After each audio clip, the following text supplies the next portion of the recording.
जळगाव जिल्ह्यासह धुळे जिल्ह्यासह यजमान नाशिक जिल्ह्यासह राज्याच्या बहुविध ठिकाणं गेली 12 दिवस आपला बहुमोल वेळ खर्ची घालून आपण या जळगाव ते त्र्यंबकेश्वर या पायी यात्रेमध्ये पालखी सोहळ्यामध्ये भाग घेत आहात. ही खूप मोठी अपूर्व आहे. जसं वारकरी लोक पंढरपूरला पायी जातात तद्वत आपण श्री क्षेत्र त्र्यंबकेश्वरी स्वामी महाराजांना आणि भगवान शिवांना भाव समर्पित करण्यासाठी केलेली सेवा त्या ठिकाणी रुजू करण्यासाठी अथक परिश्रम. खरं तर उन्हाळ्यात कोणीच पालखी काढत नाही. हा फार मोठा द्राविडी प्राणायाम. पालखीचे सीझन ठरलेले असतात. निसर्ग ज्यावेळी अनुकूल असतो त्याचवेळी पालख्या निघतात. म्हणून हिवाळ्यामध्ये पावसाळ्यामध्ये संबंधित पालख्या तीर्थक्षेत्राला जाण्याची पूर्वाचार्यांची पद्धत. परंतु स्वामींचं काम वेगळं आहे. पायाला आलेले फोडसुद्धा आपणाला त्याचं काही वाटत नाही.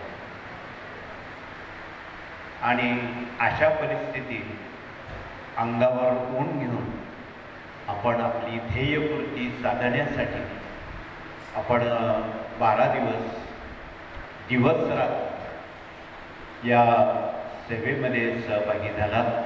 ही फार मोठी पुण्य आहे. अर्थात भाग्यवंत आणि पुण्यवंत असतील तेच या काळात प्रतिकूल परिस्थितीचा सामना करून या भारतीय संस्कृतीला अनुकूल दिवस आणण्यासाठी हा सारा खटाटोप आहे.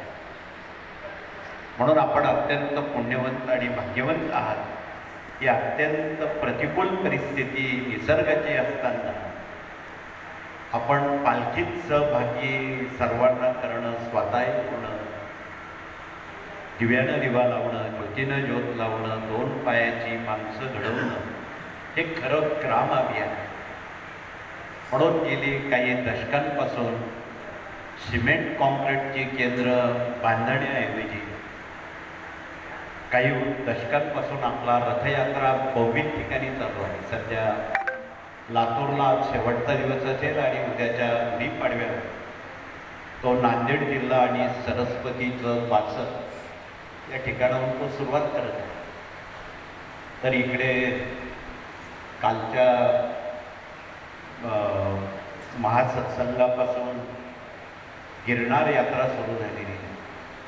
इकडे रथयात्रा, इकडे पालखी यात्रा, तिकडे गिरनार यात्रा. एकाच वेळी अनेक ठिकाणी सेवेकरी जोडले जावेत. त्यांना स्वामींची अनुभूती यावी, त्यांची दुःख निरसन व्हावी आणि त्यांच्या पुढील पिढ्यांनी सुद्धा सेवेकरी म्हणून राहावं हे संस्कार हा पालखी सोहळा शिकवत असत.